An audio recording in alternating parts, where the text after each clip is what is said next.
हमारे बड़े भाई जो सांसद महोदय हैं, राजकुमार जी रोत जी। उन्होंने कहा था कि मैं उनके आवास पर जा कर के हमारा ब्लड सैंपलिंग देंगे। आज़ादी से पहले जब भारत का संविधान बना उससे पूर्व आदिवासियों की जनगणना अलग होती थी। प्राथमिकता है कि जो राजस्थान सरकार में इनको कैबिनेट मंत्री, जो शिक्षा मंत्री के रूप में इनको पदभार दिया गया है, तो वो उसके काबिल नहीं है। जोहार दोस्तों, मैं प्रवीण डोडियार और आप देख रहे हैं न्यूज चैनल आदिवासी की आवाज़। दोस्तों, आज और इस वक्त मैं उपस्थित हूँ बांसवाड़ा जिला कलेक्ट्री और मेरे साथ में कुछ कार्यकर्ता है बीपीवीएम के और हेमंत जी राणा साहब है, जो कि पहले विधायक चुनाव लड़ चुके हैं बाप पार्टी से, और इनसे कुछ मुद्दों से चर्चा करेंगे कि आज हैं जो राजकुमार रोत है, जो कि दिल्ली से डायरेक्टली जो शिक्षा मंत्री है मदन जी दिलावर, उनके घर पहुंचे हैं और इसी मुद्दे पर हम चर्चा करने वाले हैं आज इनसे।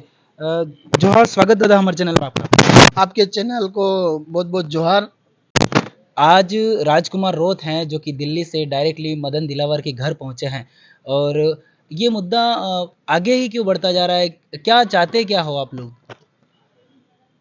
आज जिस प्रकार से आप सोशल मीडिया के माध्यम से देख रहे हैं कि बहुत दिन पहले ही हमारे बड़े भाई जो सांसद महोदय हैं, राजकुमार जी रोत जी। उन्होंने कहा था कि मैं उनके आवास पर जा कर के हमारा ब्लड सैंपलिंग देंगे डीएनए की जांच कराने के लिए।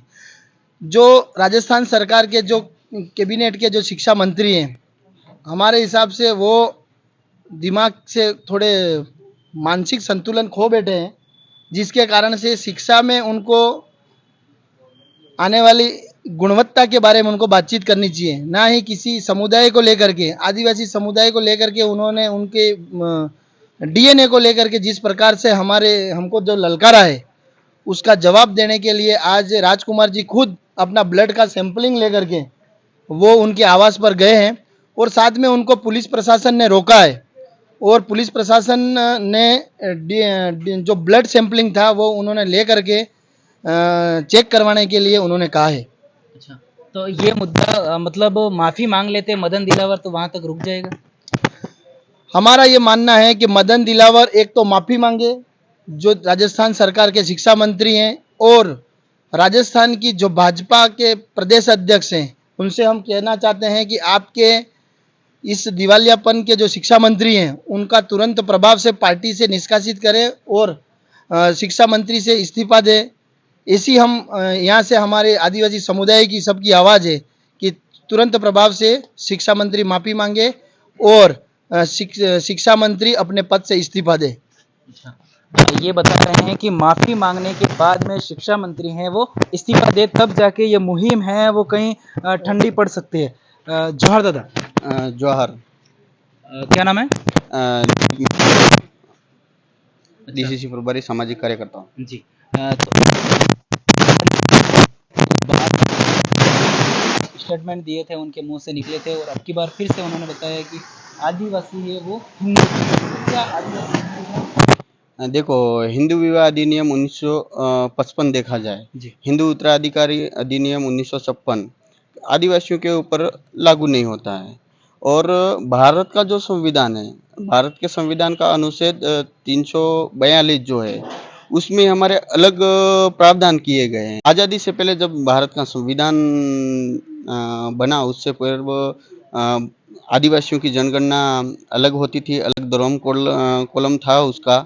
परंतु बाद में जैसे ही ये सरकारें बदलती गई, सरकारों ने इन्होंने क्या किया कि कम्बल कांग्रेस की जो सरकार बनी, इन्होंने बारी बारी से आदिवासियों को वोट बैंक समझ करके आदिवासियों को कभी हिंदू धर्म के साथ में घसीटा, कभी मुसलमान धर्म के साथ घसीटा, कभी ईसाई धर्म के साथ में, कभी अलग अलग धर्मों के साथ में घसीटने की कोशिश करी। जबकि हकीकत यह है कि आदिवासी धर्म पूर्वी है। जब इस भारत देश में कोई धर्म नहीं था, उससे पहले से ही आदिवासी यहाँ पर अनादिकाल से है। आदिवासी प्रकृति पूजक रहा है। आदिवासी की पूजा पद्धति बिल्कुल अलग है, हिंदू धर्म से बिल्कुल अलग है। आपने देखा होगा, जहाँ पर हिंदू धर्म की जहाँ पर पूजा पद्धति होती है वहाँ पर बलि नहीं दी जाती है, वहाँ पर मदिरा, ये जैसे महुए का जो अर्क है वो नहीं चढ़ाया जाता। बाकी हमारे जो हमारी पूजा पद्धति में क्या है, आदिवासियों की पूजा पद्धति में महुए का अर्क जो है वो पूजा पद्धति के रूप में, धार के रूप में दिया जाता, पूर्वजों को चढ़ाया जाता है। उसके बाद में बकरे की बलि या फिर मुर्गे की बलि दी जाती है। इसलिए क्या है कि आदिवासी जो है वो अपने आप में एक प्रकृति पूजक है और अपने पूर्वजों को पूजता आया है। अच्छा, नमस्कार। जी जोहार आपके चैनल को। मेरा नाम कैलाश सिन्हा, भील प्रदेश विद्यार्थी मोर्चा जिला सह संयोजक।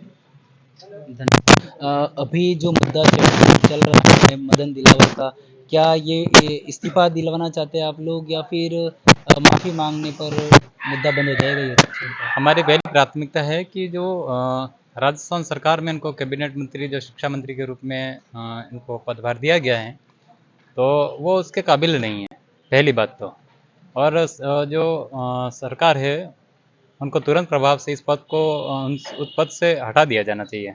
और हम चाहते हैं कि माफ़ी मांग ले, अभी भी वक्त है। यदि माफ़ी नहीं मांगते हैं तो देश भर में जो आदिवासी हैं वो एक बहुत बड़ा आंदोलन खड़ा होगा। तो ऐसा नहीं लगता है कि जो शिक्षा मंत्री है वो शिक्षा पर बात ना करते हुए किस धर्म विशेष पर बात कर रहे हैं? मैं तो राजस्थान के शिक्षा मंत्री श्री मदन दिलावर से कहना चाहता हूँ, वो जिस विभाग के अंतर्गत मंत्री बनाए गए हैं उस विभाग का देखें। वो कि किसी विशेष धर्म को लेकर के इस प्रकार की विवादित जो बयान दिया है आदिवासियों के लिए, ये कहीं ना कहीं गलत है। और ब्लड सैंपल की बात को लेकर के 1 जुलाई 2024 को हमारे सांसद महोदय जी बांसवाड़ा पधार रहे हैं, तो हम सभी उनके साथ में हमारे बांसवाड़ा के जो कार्यकर्ता हैं और आदिवासी जो समाज के जो युवा साथी हैं, सभी ब्लड सैंपल देने के लिए एमजी हॉस्पिटल पहुंचेंगे और प्रशासन के माध्यम से इस ब्लड सैंपलिंग को मदन दिलावर जी के आवास पर भेजा जाएगा। मतलब पूरे संगठन के तमाम कार्यकर्ता भेजेंगे? तमाम कार्यकर्ता भेजेंगे, हमारे बांसवाड़ा के जितने भी कार्यकर्ता हैं तमाम कार्यकर्ता ब्लड सैंपल को मदन दिलावर जी के जयपुर आवास पर भेजेंगे। आपका क्या कहना है? मदन दिलावर ने था उस पर?